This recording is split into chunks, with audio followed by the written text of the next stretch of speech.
ಎಲ್ಲ ನನ್ನ ಪ್ರೀತಿಯ ವೀಕ್ಷಕರಿಗೆ ನಿಮ್ಮ ರಘುರಾಮ್ ಮಾಡುವ ಆತ್ಮೀಯ ನಮಸ್ಕಾರಗಳು. ಮತ್ತು ನಿಮ್ಮ ರಘುರಾಮ್ ಬಂದು ಈ ಸಿನಿಮಾ ಸರಸ್ವತಿಯಲ್ಲಿ ನಿಮಗೆ ದಕ್ಷಿಣ ಭಾರತದ ಹೆಮ್ಮೆಯ ತಾರೆ ಜಯಚಿತ್ರ ಅಮ್ಮ ಅವ್ರ ಬಗ್ಗೆ ಒಂದಿಷ್ಟು ಮಾಹಿತಿಯನ್ನು ಹೊತ್ತು ತಂದಾಯಿತು.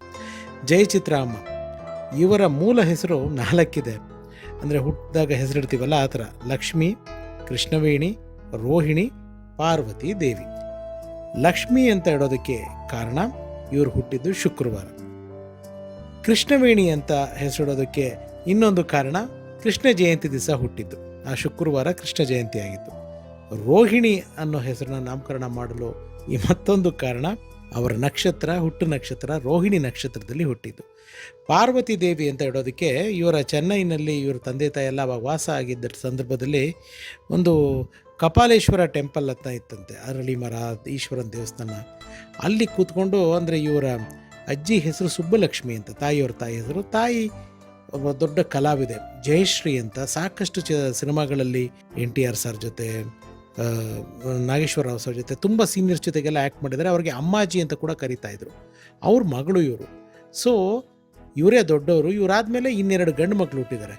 ಒಂದು ಮಗು ಹುಟ್ಟಬೇಕು ಅಂತ ದೇವರ ಅರಳಿ ಕಟ್ಟೆಯಲ್ಲಿ ಕೂತ್ಕೊಂಡು ಕೇಳಿದಾಗ ಪಾರ್ವತಿಯ ವರಪ್ರಸಾದನೆ ಹೇಳೋದಕ್ಕೆ ಪಾರ್ವತಿ ಅಂತ ಹೆಸರಿಟ್ಟಿದ್ದಾರೆ. ಸೊ ಜಯಚಿತ್ರ ಮೇಡಮ್ ಅವರು ಬಾಲ ಕಲಾವಿದೆಯಾಗಿ ಚಿತ್ರರಂಗಕ್ಕೆ ಬಂದರು. ಅಂದರೆ ಅವ್ರ ತಾಯಿ ಜೊತೆಗೆ ಶೂಟಿಂಗ್ ಹೋಗ್ತಿದ್ದ ಸಂದರ್ಭದಲ್ಲಿ ನೋಡಿ ಅಲ್ಲಿ ಅವ್ರನ್ನ KS ಗೋಪಾಲ್ ಕೃಷ್ಣ ಅನ್ನೋ ಒಬ್ಬ ದೊಡ್ಡ ಡೈರೆಕ್ಟ್ರು ಇವ್ರನ್ನ ಚೈಲ್ಡ್ ಆರ್ಟಿಸ್ಟ್ ಆಗಿ ಇಂಟ್ರೊಡ್ಯೂಸ್ ಮಾಡಿದ್ದು. ಅಂದರೆ ಈ ರೋಹಿಣಿ ಅಂತಲೇ ಎಲ್ಲರೂ ಕರಿತಿದ್ದು. ಮನೆಯಲ್ಲಿ ಫ್ರೆಂಡ್ಸ್ ಎಲ್ಲರೂ, ಸ್ಕೂಲ್ನಲ್ಲಿ ಎಲ್ಲರೂ ರೋಹಿಣಿ ಅಮ್ಮ ಅಂತಲೇ ಕರಿತಿದ್ದು. ರೋಹಿಣಿ ಆಗಿದ್ದ ಇವ್ರ ಜಾತಕ ನೋಡಿ ಶ್ರೀ KS ಗೋಪಾಲ್ ಕೃಷ್ಣ ಅವರು ಇವ್ರ ಹೆಸರನ್ನ ನಾನು ಸ್ಕ್ರೀನ್ಗೋಸ್ಕರ ಚೇಂಜ್ ಮಾಡ್ತೀನಿ ಅಂದ್ಬಿಟ್ಟು ಜಯಚಿತ್ರ ಅಂತ ಇಟ್ಟಿದ್ದಾರೆ.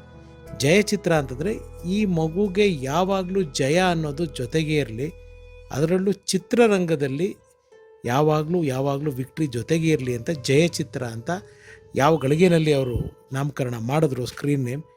ಜಯಚಿತ್ರ ಅವರ ವೃತ್ತಿ ಬದುಕು ಅಷ್ಟು ಚೆನ್ನಾಗಿ ವಿಜೃಂಭಿಸಿದೆ. ಕುರುತಿ ಮಗನ್ ಅನ್ನೋ ಚಿತ್ರಕ್ಕೆ ಇವರು ಮೊದಲನೇದಾಗಿ 7ನೇ ಕ್ಲಾಸಲ್ಲಿ ಓದ್ತಿರ್ಬೇಕಾದ್ರೆ ಬಾಲ ಕಲಾವಿದೆಯಾಗಿ ಪರಿಚಯವಾಗ್ತಾರೆ. ಇದಾದಮೇಲೆ ಪೊಣ್ಣಕ್ಕೆ ತಂಗ ಮನಸ್ಸು ಅನ್ನೋ ಒಂದು ಸಿನಿಮಾದಲ್ಲಿ ನಾಯಕ ನಟಿಯಾಗಿ ಪರಿಚಯ ಆಗ್ತಾರೆ. ಇವತ್ತಿನ ಸೂರ್ಯ ಅವರ ತಂದೆ ಶಿವಕುಮಾರ್ ಅವರು ನಾಯಕ ನಟರು. ಆ ಸಿನಿಮಾ ಸೂಪರ್ ಡೂಪರ್ ಹಿಟ್ ಆಗ್ಬಿಡುತ್ತೆ. ಜಯಚಿತ್ರ ಮೇಡಮ್ ಅವರು ಕಣ್ಣು ಬಿಡೋದ್ರೊಳಗಡೆ ತುಂಬ ದೊಡ್ಡ ತಾರೆಯಾಗಿ ಹೊರಹೊಮ್ಮುತ್ತಾರೆ. ಸಾಕಷ್ಟು ಸಿನಿಮಾಗಳು, ಬಹುಶಃ 200ಕ್ಕೂ ಹೆಚ್ಚು ಚಿತ್ರಗಳಲ್ಲಿ ನಾಯಕಿ ನಟಿಯಾಗಿ ಕಾಣಿಸ್ಕೊಂಡಂಥ ಹಿರಿಮೆ ನಮ್ಮ ಜಯಚಿತ್ರ ಅವ್ರಿಗೆ. ಅವರ ತಾಯಿಯೂ ಕೂಡ ಕಲಾವಿದರು ಆಗಿದ್ದರಿಂದ ಇಂಡಸ್ಟ್ರಿ ಬಗ್ಗೆ ಗೊತ್ತಿತ್ತು ಅವ್ರಿಗೆ. ಅಂದರೆ ಮೇಕಪ್ಪು, ಹೇರ್ ಸ್ಟೈಲು ಎಲ್ಲ. ಜಯಚಿತ್ರ ಅಮ್ಮ ಅವರು ಒಂದು ಸಿನಿಮಾಗೆ ಹೇರ್ ಸ್ಟೈಲು, ಮೇಕಪ್ಪು, ಕಾಸ್ಟ್ಯೂಮು ಅವರೇ ತುಂಬ ಕೇರ್ ತೊಗೊಂಡು ಶ್ರಮ ವಹಿಸಿ ಅಭಿನಯಿಸ್ತಾಯಿದ್ರು. ಒಂದು 5 ಗಂಟೆಗೆ ಎದ್ದು ರೆಡಿಯಾಗಿ ಇದೆ. ಅವ್ರ ಹತ್ರ ಇದ್ದ ಸ್ಟಾಫ್ಗಳು, ಹೇರ್ ಡ್ರೆಸ್ಸರು, ಆಮೇಲೆ ಕಾಸ್ಟ್ಯೂಮರು, ಮೇಕಪ್ ಆರ್ಟಿಸ್ಟ್ ಎಲ್ಲರೂ ಹತ್ರ 30-35 ವರ್ಷಗಳ ಕಾಲ ಅವ್ರ ಜೊತೆಗೆ ಕೆಲಸ ಮಾಡಿದ್ದಾರೆ. 5ರಿಂದ 6 ಶಿಫ್ಟಲ್ಲಿ ದಿನಕ್ಕೆ ಕೆಲಸ ಮಾಡೋರು. ಅಷ್ಟು ಬ್ಯುಸಿ ಇರೋ ಆರ್ಟಿಸ್ಟು. ಕನ್ನಡ, ತಮಿಳು, ತೆಲುಗು ಈ ಎಲ್ಲ ಭಾಷೆಗಳು ಅಭಿನಯಿಸಿದ್ದಾರೆ. ಅವ್ರು ನಂಬಿದ್ದೇನಂತಂದರೆ ಡಬ್ಬಿಂಗ್ ನನ್ನ ಧ್ವನಿನೇ ನನ್ನ ಪಾತ್ರಕ್ಕೆ ಕೊಟ್ಟಾಗ ಅದರ ಒಂದು ಇಂಪ್ಯಾಕ್ಟ್ ಬೇರೆ ಥರ ಇರುತ್ತೆ. ಆವಾಗ ನನ್ನ ನಟನೆಗೆ ತಕ್ಕಾಗೆ ನಾನು ನನ್ನ ವಾಯ್ಸ್ ಮಾಡ್ಯುಲೇಷನ್ನ ಕಾಂಪ್ಲಿಮೆಂಟ್ ಮಾಡ್ಬೋದು ಅನ್ನೋದು ಜಯಚಿತ್ರ ಅಮ್ಮ ಅವರ ಒಂದು ಅಭಿಪ್ರಾಯ ಆಗಿತ್ತು. ಹಾಗಾಗಿ ಹೆಚ್ಚಿನ ಬೇರೆ ಭಾಷೆಗಳಲ್ಲಿ ತೆಲುಗು ಅವರ ಮದರ್ ಟಂಗು, ತಮಿಳು ಅವರು ಹುಟ್ಟಿ ಬೆಳೆದಿದ್ದು ಓದಿದ ಭಾಷೆ. ಹಾಗಾಗಿ ಹೆಚ್ಚಾಗಿ ತಮಿಳು, ತೆಲುಗು ಸಿನಿಮಾಗಳಲ್ಲಿ ಕಾಣಿಸ್ಕೊಂಡ್ರು ಹೊರತು ಬೇರೆ ಭಾಷೆಯ ಚಿತ್ರಗಳಲ್ಲಿ ಸ್ವಲ್ಪ ಕಡಿಮೆ ಕಾಣಿಸ್ಕೊಂಡಿದ್ದಾರೆ. ಕನ್ನಡದಲ್ಲೂ ಮಾಡಿದ್ದಾರೆ. ಕನ್ನಡದಲ್ಲಿ ಅವರು ಮಣ್ಣಿನ ಮಗ, ಅಣ್ಣವ್ರ ಜೊತೆ, ಹುಲಿ ಹಾಲಿನ ಮೇವು, ಕುಳ್ಳಿ ನಮ್ಮ ದ್ವಾರಕೀಶ್ ಸರ್ ಜೊತೆಗೆ, ಮನೆ ಕತೆ, ಅಪರಂಜಿ, ಸತ್ವ ಪರೀಕ್ಷೆ ಪ್ರಭಾಕರ್ ಸರ್ ಜೊತೆ, ನಮ್ಮ ಈಶ್ವರಿ ಸಂಸ್ಥೆಯ ಪ್ರೇಮಲೋಕ ರಣಧೀರ ಸಿನಿಮಾದಲ್ಲಿ ಒಂದು ಪ್ರಮುಖವಾದ ಪಾತ್ರದಲ್ಲಿ ಕಾಣಿಸ್ಕೊಂಡಿದ್ದಾರೆ. Lock up death cinema, Vijayadashami ಅಂತ ಒಂದು ಸಿನಿಮಾ ನಮ್ಮ KCN ಮೋಹನ್ ಸರ್ ಅವರ ಶ್ರೀಮತಿ ಪೂರ್ಣಿಮಾ ಮೋಹನ್ ಅವರು ನಿರ್ದೇಶನ ಮಾಡಿದಂಥ ಚಿತ್ರ. ರೀಸೆಂಟಾಗಿ ಕಾಣಿಸ್ಕೊಂಡಿದ್ದು ಅಂದರೆ 2013ನಲ್ಲಿ ಬಿಡುಗಡೆಯಾದ ಅಟ್ಟಹಾಸ ಅನ್ನೋ ಸಿನಿಮಾ. ಇಷ್ಟು ನಮ್ಮ ಕನ್ನಡ ಸಿನಿಮಾಗಳಲ್ಲಿ ಜಯಚಿತ್ರ ಮೇಡಮ್ ಅವರು ನಟಿಸಿದ್ದಾರೆ.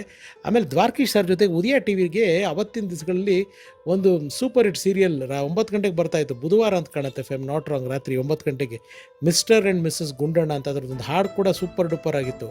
ಅಮ್ಮಂದಿರೇ ಅಕ್ಕಂದಿರೇ ನಾನೇ mister Gundanna, mister missus Gundanna ಅಂತ. ಇಷ್ಟೇ ಹಾಡು ಜ್ಞಾಪಕ ಇರೋದು. ದ್ವಾರಕೀಶ್ ಸರ್ ಅವ್ರ ಪ್ರೊಡಕ್ಷನ್ನಲ್ಲಿ ಅವರೇ ನಿರ್ದೇಶನ ಮಾಡಿದಂಥ ಧಾರಾವಾಹಿ ಅದು. ವಿಭಿನ್ನ ಭಾಷೆ, ವಿಭಿನ್ನ ಪಾತ್ರಗಳೆಲ್ಲ ಆಯ್ಕೆ ಮಾಡಿಕೊಂಡು ಜಯಚಿತ್ರ ಮೇಡಮ್ ಅವರು ನಟಿಸ್ಕೊಂಡು ಬಂದರು. ಅವರ ಹಾಡುಗಳು, ಅವರ ಸಿನಿಮಾ, ಅವರ ಗ್ಲ್ಯಾಮರ್, ಅವರ ಬ್ಯೂಟಿ ಅಂದರೆ ರಿಯಲ್ ಬ್ಯೂಟಿ ಅಂತ ಹೇಳ್ತಾರಲ್ಲ ಆ ಥರ.